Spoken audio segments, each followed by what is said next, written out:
uma coisa. Então, quando você diz daquela mão que toca a mão da outra, na própria narrativa, a própria imagem, a Juliana te conduz à humanidade das atrizes. Então, ainda que não estivéssemos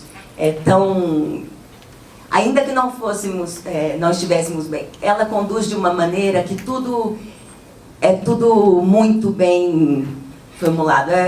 A Juliana não está aqui. Então, eu queria dizer que a Juliana é uma mulher que é um orgulho trabalhar com ela, porque ela é muito foda, como a Sara também.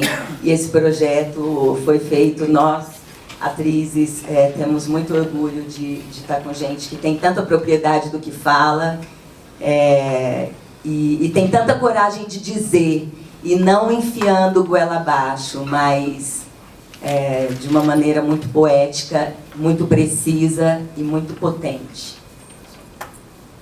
Só completar também que é uma coisa muito importante assim, na construção da minha personagem, é uma preocupação da Ju também de não tentar justificar o porquê ela está lá. Muitas mulheres passam por isso, muitas mulheres. E aí o mais importante, eu acho, do filme é a relação, é o que são essa rede de mulheres que precisam estar juntas para poder dar conta de seguir, assim. Então não importa da onde, como, porquê, mas era sobre a relação. Eu acho que o filme é muito feliz nesse sentido, assim. Colocar aproveitando essa questão que você falou assim, de milhões de mulheres passam por isso, eu acho que milhões de brasileiros passam por isso todos os dias, e tem gente que vê isso como uma coisa muito normal, muito simples, mas para outras pessoas é bem mais difícil, igual no caso do Cristiano. Naquele momento assim, eu já passei por aquilo na minha vida mesmo, assim, e pude parar ali e pensar como que aquele personagem está se sentindo. Então, aquilo que ele passa ali naquele momento, eu acho que é um pouco que eu passei um pouco na minha vida também, e eu tentei fazer o mais real possível, assim, de sentimento mesmo, com aquela situação. Então, eu acho que essa é a minha relação com essa cena. Assim, não foi uma cena muito fácil de fazer, assim, que é uma coisa que às vezes as pessoas não querem falar ou às vezes não dão tanta importância, mas para mim aquilo é uma coisa que as pessoas deviam ter mais, se importar mais, porque essa questão é uma questão muito polêmica de ser ou não ser, legal ou ilegal, quem tem direito de quê. Mas o fato é que essas coisas acontecem e é difícil evitar isso. Então a gente tem que ver como que a gente lida com essas coisas, e eu acho que aquele é a minha forma mesmo de lidar. Essa foi a minha relação com essa cena. Pessoal, a gente tem um bônus aí de 3 questões que a gente vai fazer em conjunto e trazer para cá para fechar, tá? Se o pessoal for rápido, a gente encaixa o marquinho ali.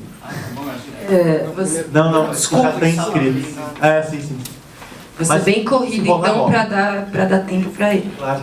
Incrível a sessão de ontem, não consegui nem ir para a festa, fiquei pensando, sou Daniela Fernandes, da Bahia, dormi ouvindo Odair José. E verdade, gente, que saudade de você.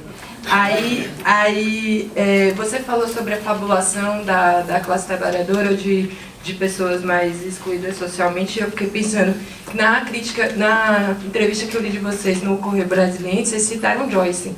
E aí eu fiquei pensando em Carolina Maria de Jesus, que é de Minas, sabe? E aí eu queria entender um pouquinho o Joyce no filme, sabe?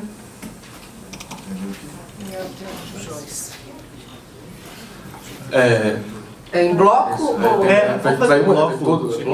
Vamos fazer. E também aí vai ter que sair daqui a pouco, correto? Então já vou avisando. E caso tenha alguma para ela, para ser priorizado, e se ela se levantar já está informado. Mas vamos fazer de uma vez sim, porque a gente fecha aqui direto, então vai guardando. Maria do Rosário Caetano, da Revista de Cinema. Como eu cheguei uns 20 minutos atrasado, talvez o Afonso e o João já tenham respondido, e as duas atrizes também, vocês me desculpem. Mas, com relação... é a segunda vez que eu vejo o Arábia. Zani e eu assistimos para o prêmio Fênix do México, né? Votamos no filme entre os finalistas brasileiros, tomara que ele chegue à final, né? E então, vendo o filme pela segunda vez, a gente vai vendo detalhes e tal. E o que eu queria falar, eu não sei se esse assunto já foi tocado, é do humor delicado do filme. Há um momento de humor explícito, que é aquela saborosa anedota contada pelo Renatinho, né, da areia lá do cimento, que eu sou mineiro também, embora brasiliense e paulista, são as três coisas. Aquela história toca muito a gente, porque Minas Gerais mandou muitos trabalhadores para o Oriente Médio, mas muitos, né?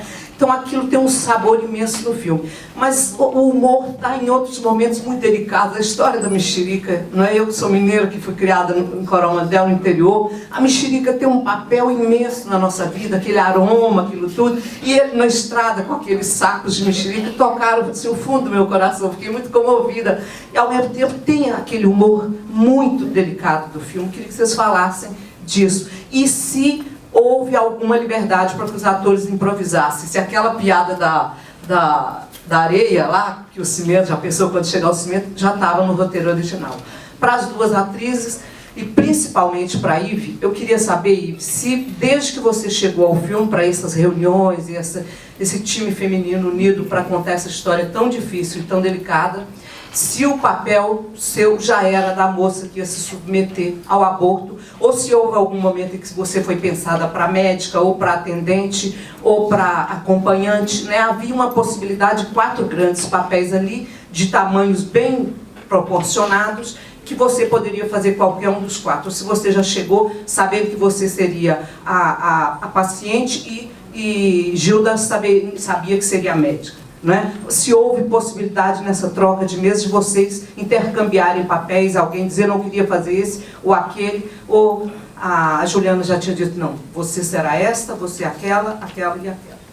Pessoal, o luxo de pôr a Helena Albergaria, a grande musa do Latão, num papel de hipercoadjuvante. Eu só queria uma última pergunta, se aquele ator que falou há pouco aí de vocês tem alguma ligação com a Companhia do Latão? É o Renan Rovida, né? Isso. Tem, Renan? Você é da CIA do Latão, não é? Já fui, já. Já foi, né? Acho que eu vi você num dos espetáculos dele, então eu queria tirar essa dúvida. E falou em Brecht, a gente pensa no Latão na hora, não é? Gente, eu vou interromper o bloco justamente porque foi uma pergunta para a Ive, então já vou pedir que ela responda, depois a gente volta. Então quem recebeu pergunta vai decorando aí para fazer tudo depois. Ive, por favor. Desculpa, qual é o seu nome? Rosário, marido Rosário. Rosário. Sim, quando a gente, a Ju me chamou, já era para fazer a Thaís. E a gente, mas durante o processo a gente teve muita possibilidade de conversa, de se entender pertencente ao tema, assim. Mas já ia fazer a Thaís já. Só vou reafirmar, já tínhamos os papéis estabelecidos. Então a gente volta para aí. A gente tem uma pergunta e eu vou encaixar do Marcos para fechar de vez, então na verdade mais 2 participações aí. E aí enfim, a gente finaliza com as respostas. Obrigado. Bom, eu estou com uma certa pressão que esse negócio de falar rápido, não sei se eu consigo organizar muito rápido, mas vou tentar.